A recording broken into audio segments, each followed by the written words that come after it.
कैसे हैं फ्रेंड्स आप लोग? पढ़ाई कैसी चल रही है? आज की क्लास में एक छोटा ही लेकिन बड़ा ही महत्वपूर्ण टॉपिक लेके आया हूँ, जिसको आप लोग ट्रेलिंग जीरो के नाम से जानते हैं। यानी जब किसी भी प्रश्न में जीरो की संख्या आपसे पूछी जाती है तो जीरो की संख्या का पता लगाने के लिए आपको सिर्फ केवल एक चीज ध्यान रखना है। क्या? कि 2 और 5 के कितने जोड़े बनेंगे। 2 और 5 के कितने जोड़े बनेंगे इसका पता लगाने के लिए नियम की तो बात करेंगे ही हम, लेकिन कुछ क्वेश्चन ऐसे होते हैं जो आप ओरली देख करके यह पता लगा सकते हैं कि 2 और 5 के कितने जोड़े बने हैं। एक बात। दूसरी बात आपको यह ध्यान रखना है कि यदि प्रश्न में केवल 2 आए, 5 ना आए, तो उसमें जीरो नहीं बनेगा, यानी उसमें जीरो की संख्या नहीं आएगी। या फिर केवल 5 और 2 ना आए तो उसमें भी जीरो की संख्या नहीं ज्ञात की जा सकती है। यानी जीरो की संख्या को ज्ञात करने के लिए 2 और 5 दोनों का आना जरूरी है, और उन दोनों को कम से कम कितनी बार आए हैं इसका पता लगाना होगा। अब हम लोग बात कर लेते हैं कि परीक्षा में प्रश्न कैसे होंगे। तो आपको मैं बता दूं कि जीरो की संख्या ज्ञात करने वाला जो प्रश्न होगा वह गुणा पर आधारित होगा, यानी मल्टीप्लाई पर आधारित होगा। और ये भी जो आप गुणा के प्रश्न मिलेंगे यह 2 तरह के होंगे। एक तो जनरल पैटर्न जिसको आप हमेशा फेस करते रहते हैं, और एक पैटर्न आपको मिलेगा जो सीक्वेंस पर आधारित होगा, जिसको क्रम गुणित पैटर्न हम लोग बोलते हैं। तो आइए सबसे पहले हम लोग समझ लेते हैं कि जब मल्टीप्लाई का क्वेश्चन जनरल पैटर्न पर होगा तो उसमें जीरोज का हम लोग पता कैसे लगाएंगे। तो ध्यान दीजिए, यहाँ पर देखिए एक नॉर्मल क्वेश्चन है, इसमें आप इजीली से पता लगा सकते हैं कि जीरो की संख्या 1 होगी। इसमें भी आप पता लगा सकते हैं जीरो की संख्या 1 होगी, और इसमें पता लगाना हो तो आप इसको भी इजीली देख सकते हैं कि जीरोज की संख्या 3 होगी।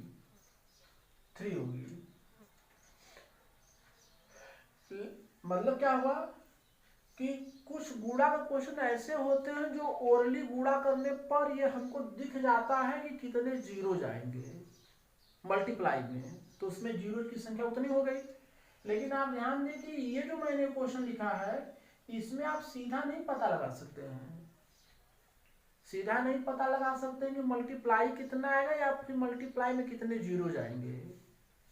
अब ऐसे ही आप बढ़ते जाएंगे तो आपके लिए और डिफिकल्टी बढ़ती जाएगी। तो हम लोग क्या करते हैं कि मल्टीप्लाई के फॉर्म में लिखा हुआ जो नंबर होते हैं उनको क्या करते हैं कि छोटे छोटे नंबर के रूप में मल्टीप्लाई कर देते हैं हम लोग। तो जैसे देखिए 45 को मैंने ऐसे लिख दिया और 12 को मैंने ऐसे लिख दिया। अब इसको हम लोग 2 बार, 3 बार, 5 एक बार आया। तो आप देखिए कि इन दोनों के मल्टीप्लाई में 2 और 5 आए हैं, इसमें मतलब ये हुआ कि जीरो की संख्या हम लोग ज्ञात कर सकते हैं। अब मैंने कहा था कितने जीरो आएंगे, तो इसके लिए कम से कम कितनी बार आया है, तो आपको देख लेना है कि इन दोनों नंबर में किसकी पावर कम है। तो 5 की पावर कम है, कितनी बार है, एक बार है, तो इसमें जीरो की संख्या 1 हो जाएगी। इसी प्रकार से इसको भी आप देख सकते हैं, 2 3 बार, 3 बार और 5 2 बार। तो 2 और 5 से कोई मतलब है, 3 से हमारा कोई मतलब नहीं है, 3 से कोई मतलब नहीं है। तो इन दोनों में कम से कम 5 2 बार आया तो जीरो की संख्या 2 हो जाएगी। इस पैटर्न को आप देखिए, इसमें 2 3 बार, 3 बार आया है, 5 आया ही नहीं है, मतलब इन दोनों के मल्टीप्लाई में 5 नहीं आया है, तो इसमें जीरो की संख्या कुछ नहीं होगी, मतलब जीरो होगी। इस पैटर्न को देखिए, इस पैटर्न को यदि हम लोग देखते हैं तो ध्यान दीजिए, इसमें 2 जो है 3 बार आया, 2 3 बार आया, और 3 भी देखिए 3 बार आया, और देखिए 5 भी 3 बार आया, 5 भी 3 बार आया। तो इसमें 2 और 5 कम से कम कितनी बार आ रहे हैं, 5 बार आ रहे हैं, तो इसमें जीरोज की संख्या कम से कम 3 बार आ रहे हैं, तो इसमें जीरोज की संख्या 3 हो जाएगी। अब हम लोग इसकी बात करते हैं। देखिए इनके आधार में 2 और 5 है, तो हम लोग क्या पता लगा लेंगे कि कम से कम कौन नंबर बार आया है, कम से कम तो 5 30 बार आया है, तो इसमें जीरोज की संख्या 30 हो जाएगी। अब इस पैटर्न को आप देखिए, केवल 2 और 5 से मतलब है कम से कम 5 2 बार आया है, तो इसमें जीरोज की संख्या कितनी हो जाएगी, 2 हो जाएगी। अब इसको हम लोग देखते हैं। कुछ मल्टीप्लाई ऐसे होते हैं जिनका जो बेस होगा, जो आधार होगा, अपने सिंपलेस्ट फॉर्म में नहीं होगा, तो इनको सिंपलेस्ट फॉर्म में जब कन्वर्ट करेंगे तो ये 2 की पावर 2 होल पावर 10 हुआ, यानी 2 की पावर 20 हो जाएगा। अब ध्यान दीजिए, यहाँ पर ये और ये जब आधार बराबर रहता है तो हम लोग क्या करते हैं, गुणा में पावर जोड़ देते हैं। 2 50 बार आया और 5 15 बार आया, तो कम से कम 15 बार आया, तो जीरोज की संख्या 15 हो जाएगी। और दूसरे नंबर से नहीं मतलब है, 7 और 3 से कोई मतलब नहीं है। इसको हम लोग देख लेते हैं। देखिए 2 30 बार और 5 30 बार और 2 20 बार, यानी 2 50 बार 5 15 बार, तो जीरोज की संख्या कितनी होगी, 15 होगी। इसमें देख लेते हैं, मैंने अभी भी बताया कि आपका बेस जो होता है सिंपलेस्ट फॉर्म होना चाहिए, तो इसको 2 × 3 की पावर 7 और ये 5 की पावर 3 है। अब इसको हम लोग ऐसे लिख सकते हैं 2 की पावर 3 और 2 की पावर 7 और 3 की पावर 7 मल्टीप्लाई 5 की पावर 3, तो हमको केवल 2 और 5 से मतलब है, दोनों में लोवेस्ट पावर क्या है, 3 है, तो इसमें जीरोज की संख्या 3 हो जाएगी। अब देखिए कुछ नंबर अपने स्टैंडर्ड फॉर्म में लिखे होते हैं, जिसमें मैंने प्लेस वैल्यू की बात कही थी। आधार 10 पे कोई अगर नंबर लिखा हो, तो आधार जब सेम है तो मल्टीप्लाई करेंगे तो पावर जुड़ जाएगा, 10 टू द पावर 10। इसका मतलब क्या हुआ कि 10 को आप 10 बार मल्टीप्लाई के रूप में लिख सकते हैं, तो उसमें कितने जीरो आ जाएंगे, 10 जीरो जाएंगे। तो हम लोग कह सकते हैं कि इसमें जो नंबर आप जीरोज हैं वो 10 होंगे, राइट। आइए बात कर लेते हैं हम लोग, जब मल्टीप्लाई जब एक सीक्वेंस के फॉर्म में लिखा हो। सीक्वेंस का मतलब होता है जब एक क्रम में लिखा हो, तो ये मल्टीप्लाई जब सीक्वेंस के रूप में लिखे होते हैं तो उनके 2 पैटर्न होते हैं। एक होता है रेगुलर पैटर्न, एक होता है अनरेगुलर पैटर्न। तो रेगुलर पैटर्न हम लोग किसको बोलेंगे, रेगुलर पैटर्न हम लोग उसको बोलेंगे जब मल्टीप्लाई 1 से स्टार्ट हो और किसी एक लिमिट संख्या तक जाए। जैसे आप देखिए, आप यहाँ पे ध्यान से, या फिर कोई ऐसा पैटर्न हो जो किसी डेफिनिट नंबर से स्टार्ट हो और 1 तक जाए, तो ऐसे हम लोग पैटर्न को बोलते हैं रेगुलर पैटर्न। इसको आप देख सकते हैं 1 से लेके 9 तक ये मल्टीप्लाई लिखा हुआ है, इसी को हम लोग 9 से लेके 1 तक भी लिख सकते हैं, तो ये हुआ रेगुलर पैटर्न। ये थोड़ा लार्ज पैटर्न 99 तक भी हो सकता है, उसके ऊपर भी हो सकता है। और एक रेगुलर पैटर्न फैक्टोरियल वाला भी होता है, आप देख सकते हैं 5 फैक्टोरियल को हम लोग ऐसे लिख सकते हैं जो एक रेगुलर पैटर्न है। इसी प्रकार से 32 फैक्टोरियल भी एक रेगुलर पैटर्न है। तो आई थिंक रेगुलर पैटर्न तो समझ गए। अब रेगुलर पैटर्न में हम लोग नंबर ऑफ जीरोज का पता कैसे लगाएंगे, तो इसके लिए नियम सुनिए। आपको क्या पता लगाना है कि 2 और 5 के कितने कम से कम जोड़े बनेंगे।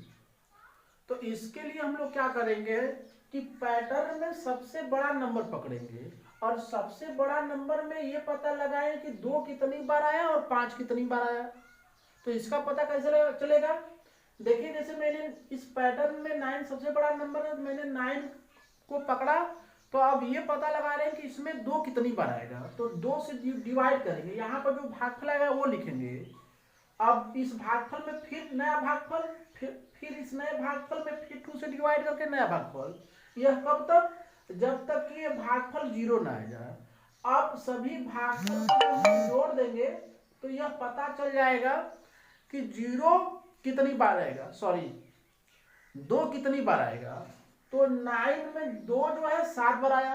अब हम लोग 9 में 5 कितनी बार आएगा ये पता लगाने के लिए 5 से डिवाइड करेंगे, तो भागफल को जब जोड़ा तो 1 बार, यानी इस पैटर्न में 2 7 बार और 5 1 बार, तो कम से कम कितनी बार आया? 1 बार आया, इसलिए नंबर ऑफ जीरो 1 हो जाएगा। और 5 फैक्टोरियल को जब हम लोग एक्सप्लेन करेंगे तो देखिए 2 और 5 केवल एक जोड़ा बन रहा है, तो इसमें नंबर ऑफ जीरो 1 हो गया। लेकिन जब ये फैक्टोरियल वाला नंबर जब बड़ा हो जाएगा, यानी जब पैटर्न जब बड़ा हो जाएगा, तो वहां पर डिफिकल्टी बढ़ जाएगी। एक चीज आपको यहां पर ध्यान रखना है कि जब ये हम लोग इस रूल के अनुसार जब पता लगा रहे हैं तो काफी टाइम वेस्ट हो रहा है। तो यहां पे एक चीज आपको समझना है कि जब किसी भी पैटर्न में बड़े नंबर में जब आप डिवाइड करके 2 कितनी बार आएगा, 5 कितनी बार आएगा, जब ये पता लगाएंगे तो 5 हमेशा कम बार आएगा। तो आपको क्या करना है कि अब 5 कितनी बार आएगा, बस यही पता लगाना है। पैटर्न में बड़े नंबर में 5 कितनी बार आएगा, बस यही आपको पता लगाना है। 2 कितनी बार आया ये नहीं पता लगाना है। तो जैसे ध्यान दीजिए, जैसे 32 में आपको पता लगाना है कितने जीरो जाएंगे, तो इस पैटर्न में सबसे बड़ा नंबर कौन होगा? 32 होगा।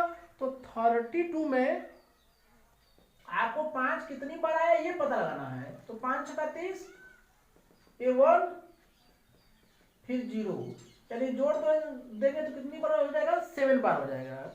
यानी 5 कितनी बार आएगा? 7 बार आएगा। 5 कितनी बार आएगा? 7 बार आएगा। तो नंबर ऑफ जीरोज भी 7 हो जाएंगे। यानी आपको 2 कितनी बार आया ये नहीं पता लगाना है। अब इसी प्रकार से 147 में आपको पता लगाना कितने नंबर ऑफ जीरो जाएंगे। तो एक फैक्टोरियल लगा है तो सबसे बड़ा नंबर 147 ही आएगा। इसमें 5 कितनी बार आया ये बस को पता लगाना है। तो देख लीजिए, 5 दूना 10, 5 45, ये 5 5 25, 5 एकम 5, फिर 1 में 5 से 0, 29 5 34, 34 से 35, यानी इसमें जो नंबर आप जीरो जाएंगे वो आएंगे 35 आएंगे, 35 आएंगे।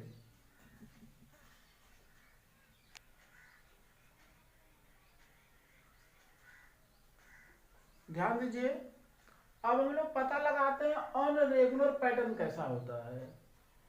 देखिए मैंने कहा था आपसे कि रेगुलर पैटर्न में 1 का आना जरूरी है और उन नंबर जो हो किसी न किसी सीक्वेंस में हो, किसी न किसी ऑर्डर में हो। जैसे आप यहाँ पर ध्यान दीजिए, यहाँ पर जो मल्टीप्लाई लिखा हुआ है इसमें नंबर जो लिखे, नंबर तो सीक्वेंस में लिखे हैं लेकिन इनमें 1 की बात नहीं आई है। तो ये क्या है? अनरेगुलर पैटर्न है। अब इसको रेगुलर पैटर्न बनाना है तो आपको जाना पड़ेगा 4 3 2 1। अब ये मिला के पूरा रेगुलर पैटर्न बनेगा। तो ये मैंने क्या किया, मैंने रेगुलर पैटर्न करने के लिए इसको अज्यूम किया है, क्यों मान लिया है। अब यहाँ पर ध्यान दीजिए, एक पैटर्न लिखा है 12 से लेकर के 131 तक, तो ये रेगुलर पैटर्न नहीं है। लेकिन आपको पता लगाना होगा नंबर ऑफ जीरोज की, तब ये रेगुलर पैटर्न नहीं होगा, तब भी आपको रेगुलर पैटर्न बनाना होगा। कैसे बनाएंगे रेगुलर पैटर्न?